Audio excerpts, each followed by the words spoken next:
Hi ಸ್ನೇಹಿತರೆ, ಎಲ್ಲರಿಗೂ ನಮಸ್ಕಾರ. ಯಾರೆಲ್ಲ ಒಂದು KS ಎಕ್ಸಾಮ್ಗಳಿಗೆ ತಯಾರಿಯನ್ನು ನಡೆಸ್ತಾ ಇದ್ದೀರಿ ಅವರಿಗೆ ಇವತ್ತು ಕರ್ನಾಟಕ ಸರ್ಕಾರವು ಒಂದು ಶುಭ ಸುದ್ದಿಯನ್ನು ಕೊಟ್ಟಿದೆ. ಏನಪ್ಪಾ ಶುಭ ಸುದ್ದಿ ಅಂತ ಹೇಳೋದಾದ್ರೆ, ಕರ್ನಾಟಕ ಸರ್ಕಾರವು DPR ವಿಭಾಗದಿಂದ ಇವತ್ತು KPSCಗೆ 319 ಹುದ್ದೆಗಳಿಗೆ ಅಧಿಸೂಚನೆಯನ್ನು ಹೊರಡಿಸಲು ಪ್ರಸ್ತಾವನೆಯನ್ನು ಸಲ್ಲಿಸಲಾಗಿದೆ. ಹಾಗಾದರೆ ನೋಡಿ, 2026 ಮತ್ತು 27ನ KS ಹುದ್ದೆಗಳಿಗೆ ಅಂದರೆ ಗೆಜೆಟೆಡ್ ಪ್ರೊಫೆಷನಲ್ಸ್ ಹುದ್ದೆಗಳಿಗೆ ಮತ್ತು B ವೃಂದದ ಹುದ್ದೆಗಳಿಗೆ ಅಧಿಸೂಚನೆಯನ್ನು ಹೊರಡಿಸಲು DPR ಇಲಾಖೆ ಇವತ್ತು KPSCಗೆ ಪ್ರಸ್ತಾವನೆಯನ್ನು ಸಲ್ಲಿಸಲಾಗಿದೆ. ಹಾಗಾದರೆ ಯಾವ್ಯಾವ ಇಲಾಖೆಯಲ್ಲಿ ಎಷ್ಟೆಷ್ಟು ಹುದ್ದೆಗಳು ಇದೆ ಅಂತಕ್ಕಂಥದ್ದನ್ನು ಸ್ವಲ್ಪ ನೋಡೋಣ. ನೋಡಿ, ಸಹಾಯಕ ಆಯುಕ್ತರು ಅಂದರೆ AC ಶ್ರೇಣಿಯ ಹುದ್ದೆಗಳು ಇದು.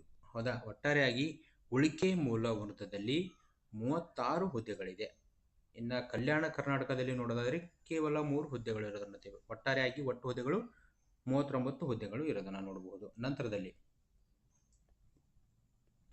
ವಾಣಿಜ್ಯ ತೆರಿಗೆಗಳ ಸಹಾಯಕ ಆಯುಕ್ತರು ವಾಣಿಜ್ಯ ತೆರಿಗೆ ಇಲಾಖೆಯಲ್ಲಿ ಒಟ್ಟಾರೆಯಾಗಿ 50 ಪೋಸ್ಟ್ಗಳಿದೆ. ಆದರೆ HKದಲ್ಲಿ ಯಾವುದೇ ರೀತಿಯ ಪೋಸ್ಟ್ ಇಲ್ಲ. ಉಳಿಕೆ ಮೂಲ ವೃತ್ತದಲ್ಲಿ 50 ಹುದ್ದೆಗಳಿದೆ. ಒಟ್ಟಾರೆಯಾಗಿ ಇಲ್ಲಿ 50 ಹುದ್ದೆಗಳನ್ನು ನಾವು ನೋಡಬಹುದು. ನಂತರದಲ್ಲಿ ಸಹಾಯಕ ನಿರ್ದೇಶಕರು ಖಜಾನೆ ಇಲಾಖೆಯಲ್ಲಿ ಉಳಿಕೆ ಮೂಲ ವೃಂದದಲ್ಲಿ 2 ಹುದ್ದೆಗಳಿದೆ. HKದಲ್ಲಿ ಯಾವುದೇ ರೀತಿಯ ಪೋಸ್ಟ್ ಇಲ್ಲ. ಇಲ್ಲಿ ಕೇವಲ 2 ಹುದ್ದೆಗಳಿಗೆ ಮಾತ್ರವನ್ನು ನಾವು ಅಧಿಸೂಚನೆ ನೋಡಬಹುದು. ನಂತರದಲ್ಲಿ ಕಾರ್ಯನಿರ್ವಾಹಕ ಅಧಿಕಾರಿ ಸಹಾಯಕ ನಿರ್ದೇಶಕರು ಗ್ರಾಮೀಣಾಭಿವೃದ್ಧಿ ಮತ್ತು ಪಂಚಾಯತ್ ರಾಜ್ ಇಲಾಖೆಯಲ್ಲಿ 13 ಹುದ್ದೆಗಳಿದೆ. HKದಲ್ಲಿ 2 ಹುದ್ದೆಗಳನ್ನು ನೋಡಬಹುದು. ಒಟ್ಟಾರೆಯಾಗಿ ಇಲ್ಲಿ 15 ಹುದ್ದೆಗಳಿಗೆ ಅಧಿಸೂಚನೆಯನ್ನು ನೋಡಬಹುದು. ನಂತರದಲ್ಲಿ ಸಹಾಯಕ ನಿರ್ದೇಶಕರು ಗ್ರೇಡ್ 1 ಸಮಾಜ ಕಲ್ಯಾಣ ಇಲಾಖೆಯಲ್ಲಿ ಒಟ್ಟು 11 ಹುದ್ದೆಗಳಿದೆ. HKದಲ್ಲಿ ಯಾವುದೇ ರೀತಿಯ ಹುದ್ದೆಗಳಿಲ್ಲ. ಒಟ್ಟಾರೆಯಾಗಿ ಇಲ್ಲಿ ಎಷ್ಟು ಹುದ್ದೆಗಳಿದೆ ಅಂದರೆ 11 ಹುದ್ದೆಗಳಿದೆ. ನಂತರದಲ್ಲಿ ಇನ್ನು A ಶ್ರೇಣಿಯ ಹುದ್ದೆಗಳು ಒಟ್ಟಾರೆಯಾಗಿ ಎಷ್ಟಿದೆ ಅಂತಂದರೆ A ಶ್ರೇಣಿಯಲ್ಲಿ ಇರ್ತಕ್ಕಂಥದ್ದು ಒಟ್ಟಾರೆಯಾಗಿ 117 ಹುದ್ದೆಗಳು A ಶ್ರೇಣಿಯ ಹುದ್ದೆಗಳು. ನಂತರದಲ್ಲಿ ಇನ್ನು B ಶ್ರೇಣಿಯ ಹುದ್ದೆಗಳು ಅಂದರೆ ಗ್ರೂಪ್ ಬಿ ಹುದ್ದೆಗಳು ಯಾವುವು ಅಂತಕ್ಕಂಥದ್ದನ್ನು ನೋಡೋಣ. ಇನ್ನು ಗ್ರೂಪ್ ಬಿ ಹುದ್ದೆಯಲ್ಲಿ ಹೌದಾ ಯಾವ್ಯಾವ ಇಲಾಖೆಯಲ್ಲಿ ಯಾವ್ಯಾವ ಹುದ್ದೆಗಳು ಇದೆ ಅಂತಕ್ಕಂಥದ್ದು ನೋಡೋಣ. ಇಲ್ಲಿ ನೋಡಿ, ತಹಸೀಲ್ದಾರ್ ಗ್ರೇಡ್ 2 ಅಂದರೆ ಕಂದಾಯ ಇಲಾಖೆಯಲ್ಲಿ ತಹಸೀಲ್ದಾರ್ ವೃಂದದ ಹುದ್ದೆಗಳಿಗೆ ಗ್ರೇಡ್ 2 ಹುದ್ದೆಗಳಿಗೆ ಉಳಿಕೆ ಮೂಲ ವೃಂದದಲ್ಲಿ 18 ಹುದ್ದೆಗಳಿದೆ. ಇನ್ನು HKದಲ್ಲಿ 7 ಹುದ್ದೆಗಳು. ನಂತರದಲ್ಲಿ ಒಟ್ಟಾರೆಯಾಗಿ ಇಲ್ಲಿ ಕರ್ನಾಟಕದಲ್ಲಿ 25 ಹುದ್ದೆಗಳು ಇರೋದನ್ನು ನೋಡ್ತೇವೆ. ನಂತರದಲ್ಲಿ ವಾಣಿಜ್ಯ ತೆರಿಗೆ ಇಲಾಖೆಯಲ್ಲಿ ವಾಣಿಜ್ಯ ತೆರಿಗೆ ಅಧಿಕಾರಿ ಅಂತ ಉಳಿಕೆ ಮೂಲ ವೃಂದದಲ್ಲಿ 74 ಪೋಸ್ಟ್ ಇದೆ. HKದಲ್ಲಿ ಯಾವುದೇ ರೀತಿಯ ಪೋಸ್ಟ್ ಇಲ್ಲ. ಒಟ್ಟಾರೆಯಾಗಿ ಇಲ್ಲಿ 74 ಹುದ್ದೆಗಳನ್ನು ನಾವು ನೋಡಬಹುದು. ಇನ್ನು ಸಹಾಯಕ ಅಧೀಕ್ಷಕರು ಒಳಾಡಳಿತ ಇಲಾಖೆಯಲ್ಲಿ ಒಟ್ಟಾರೆಯಾಗಿ 5 ಹುದ್ದೆಗಳನ್ನು ನಾವು ನೋಡ್ತೇವೆ. HKದಲ್ಲಿ 1 ಹುದ್ದೆ ಇದೆ. ಒಟ್ಟಾರೆಯಾಗಿ 6 ಹುದ್ದೆಗಳನ್ನು ನಾವು ನೋಡಬಹುದು. ನಂತರದಲ್ಲಿ ಸಹಕಾರ ಸಂಘಗಳ ನಿಬಂಧಕರು ಸಹಕಾರ ಇಲಾಖೆಯಲ್ಲಿ ಇಲ್ಲಿ 19 ಹುದ್ದೆಗಳನ್ನು ಇದೆ. ಉಳಿಕೆ ಮೂಲ ವೃಂದದಲ್ಲಿ 2 ಹುದ್ದೆಗಳು HKದಲ್ಲಿ ಇದೆ. ಒಟ್ಟಾರೆಯಾಗಿ 21 ಹುದ್ದೆಗಳು ಇರೋದನ್ನು ನಾವು ನೋಡಬಹುದು. ನಂತರದಲ್ಲಿ ಸಹಾಯಕ ನಿರ್ದೇಶಕರು ಕೃಷಿ ಮಾರುಕಟ್ಟೆ ಇಲಾಖೆಯಲ್ಲಿ ಎಷ್ಟು ಹುದ್ದೆ ಇದೆ ಅಂತ ಉಳಿಕೆ ಮೂಲ ವೃಂದದಲ್ಲಿ 10 ಹುದ್ದೆಗಳಿದೆ. HKದಲ್ಲಿ ಕೇವಲ 2 ಹುದ್ದೆಗಳನ್ನು ನೋಡಬಹುದು. ಒಟ್ಟಾರೆಯಾಗಿ ಇಲ್ಲಿ 12 ಹುದ್ದೆಗಳನ್ನು ಇರೋದನ್ನು ನಾವು ನೋಡ್ತೇವೆ. ನಂತರದಲ್ಲಿ ಅಬಕಾರಿ ಇಲಾಖೆಯಲ್ಲಿ ಅಬಕಾರಿ ಉಪ ಅಧೀಕ್ಷಕರು ಆರ್ಥಿಕ ಇಲಾಖೆಯಲ್ಲಿ ಉಳಿಕೆ ಮೂಲ ವೃಂದದಲ್ಲಿ 5 ಹುದ್ದೆಗಳಿದೆ.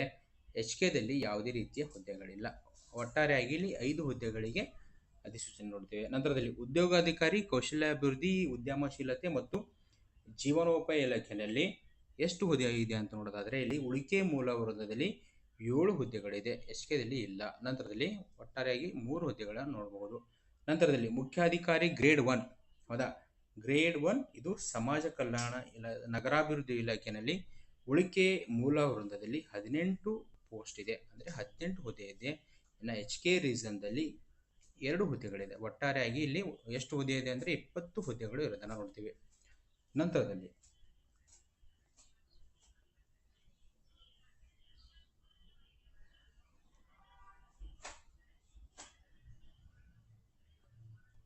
ಮುಖ್ಯಾಧಿಕಾರಿ ನಗರಾಭಿವೃದ್ಧಿ ಇಲಾಖೆಯಲ್ಲಿ 18 ಇದನ್ನು ನೋಡಿದ್ವಿ. ನಂತರದಲ್ಲಿ ಸಹಾಯಕ ಖಜಾನಾಧಿಕಾರಿ ಆರ್ಥಿಕ ಇಲಾಖೆಯಲ್ಲಿ ಉಳಿಕೆ ಮೂಲ ವೃಂದದಲ್ಲಿ 12 ಪೋಸ್ಟ್ ಇದೆ. HKದಲ್ಲಿ ಯಾವುದೇ ರೀತಿಯ ಪೋಸ್ಟ್ ಇಲ್ಲ. ಒಟ್ಟಾರೆಯಾಗಿ 12 ಹುದ್ದೆಗಳಿದೆ. ನಂತರದಲ್ಲಿ ಸಹಾಯಕ ನಿರ್ದೇಶಕರು ಆಹಾರ, ನಾಗರಿಕ ಸರಬರಾಜು ಮತ್ತು ಗ್ರಾಹಕ ವ್ಯವಹಾರಗಳ ಇಲಾಖೆಯಲ್ಲಿ 2 ಪೋಸ್ಟ್ ಇದೆ. ಅದ HKದಲ್ಲಿ 2 ಇದೆ. ಆದರೆ ಒಟ್ಟಾರೆಯಾಗಿ ಇಲ್ಲಿ 4 ಪೋಸ್ಟ್ಗಳು ಇರೋದನ್ನು ನೋಡ್ತೀವಿ. ಶಾಖಾಧಿಕಾರಿ ಕರ್ನಾಟಕ ಸರ್ಕಾರದಲ್ಲಿ ಉಳಿಕೆ ಮೂಲ ವೃಂದದಲ್ಲಿ 5 ಪೋಸ್ಟ್ ಇದೆ. ನಂತರದಲ್ಲಿ HKದಲ್ಲಿ ಯಾವುದೇ ರೀತಿಯ ಪೋಸ್ಟ್ ಇಲ್ಲ. ಒಟ್ಟಾರೆಯಾಗಿ 5 ಪೋಸ್ಟ್ ಇರೋದನ್ನು ನೋಡ್ಬೋದು. ನಂತರದಲ್ಲಿ ಶಾಖಾಧಿಕಾರಿ ಕರ್ನಾಟಕ ಲೋಕಸೇವಾದಲ್ಲಿ ಒಟ್ಟಾರೆಯಾಗಿ 3 ಪೋಸ್ಟ್ ಇದೆ. HKದಲ್ಲಿ 1. ಒಟ್ಟಾರೆಯಾಗಿ ಒಟ್ಟು ಹುದ್ದೆಗಳು ಇಲ್ಲಿ 4 ಹುದ್ದೆಗಳಿದೆ. ನಂತರದಲ್ಲಿ ಸಹಾಯಕ ನಿರ್ದೇಶಕರು ಗ್ರೇಡ್ 2 ಸಮಾಜ ಕಲ್ಯಾಣ ಇಲಾಖೆಯಲ್ಲಿ 11 ಪೋಸ್ಟ್ ಇದೆ. ಉಳಿಕೆ ಮೂಲ ವೃಂದದಲ್ಲಿ HKದಲ್ಲಿ ಯಾವುದೇ ರೀತಿಯ ಪೋಸ್ಟ್ ಇಲ್ಲ. ಒಟ್ಟಾರೆಯಾಗಿ ಇಲ್ಲಿ 11 ಹುದ್ದೆಗಳಿರುತ್ತಂತೆ ಸ್ನೇಹಿತರೆ. ಹಾಗಾದರೆ ಇಲ್ಲಿ ಒಟ್ಟಾರೆ 319 ಹುದ್ದೆಗಳಿಗೆ ಕರ್ನಾಟಕ ಸರ್ಕಾರವು KPSC ಮೂಲಕ ಒಂದು ಅಧಿಸೂಚನೆಯನ್ನು ಹೊರಡಿಸುತ್ತದೆ.